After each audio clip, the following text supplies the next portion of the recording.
ചേട്ടാ ഞങ്ങളെ വിളിപ്പിച്ചത്? എടാ, ഇവിടുത്തെ സപ്ലയർ പോയി. വേറൊരുത്തരെ പെട്ടെന്ന് കിട്ടാനും പാട്. 2 ദിവസത്തേക്ക് നിങ്ങളൊന്ന് സപ്ലൈ ചെയ്യാവോടാ? അക്കാര്യം ഞങ്ങളേറ്റു ചേട്ടാ. ആംബ്ലേറ്റ് ഉണ്ടോ?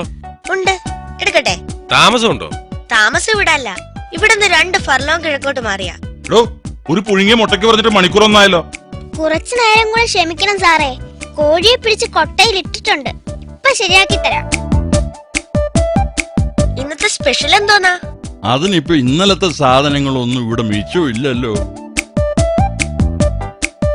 ഇന്നലത്തെ നിങ്ങളുടെ സപ്ലൈ നന്നായിരുന്നു. ഇന്ന് തുടങ്ങിക്കോ.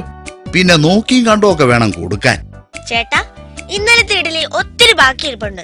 അത് അരച്ചു കലക്കി ദോശ ഉണ്ടാക്കുക. അപ്പൊ ദോശ ബാക്കി വന്നല്ലോ ചേട്ടാ.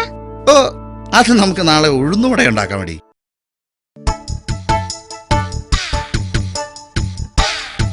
മോലാളി, സാമ്പാർ അല്പം ചീത്തയായി പോയി.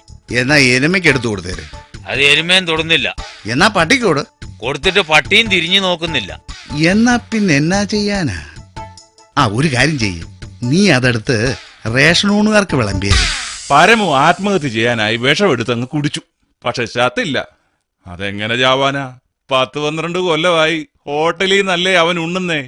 ചേട്ടാ, എന്നും നമുക്ക് സ്പെഷ്യൽ കോഴിയിറച്ചി വേണം. ഇപ്പൊ നൊയമ്പ് കാലമല്ലയോ? ഓ, അതൊന്നും മുതലാകുവല്ലടാ. കോഴിയിറച്ചിക്കൊക്കെ എന്നാ വിലയാ? അതൊന്നും വേണ്ട. വിലയുടെ കാര്യമൊന്നും പ്രശ്നമല്ല ചേട്ടാ. ഇത് ഞങ്ങൾക്ക് വിട്ടതാ, ഞങ്ങൾ ഏറ്റു. ഈ അലമാരക്കകത്ത് പാറ്റക്കാഷ്ടം കിടക്കുന്നല്ലോടാ. അത് പാറ്റാ കഷ്ടമൊന്നുമല്ല, ഇവിടത്തെ ഉണ്ണിയപ്പമാ. എന്താടി ഇത്? കോഴിയിറച്ചിയാണെന്ന് പറഞ്ഞിട്ട് ഇതിന് കാളയിറച്ചിയുടെ രുചിയാണല്ലോ. അതൊരു പുതിയ തരം ഡിഷാ സാറേ. കോഴിയിറച്ചിയുടെ കൂടെ കുറച്ച് കാളയിറച്ചിയും കൂടെ ചേർത്തിട്ടുണ്ട്.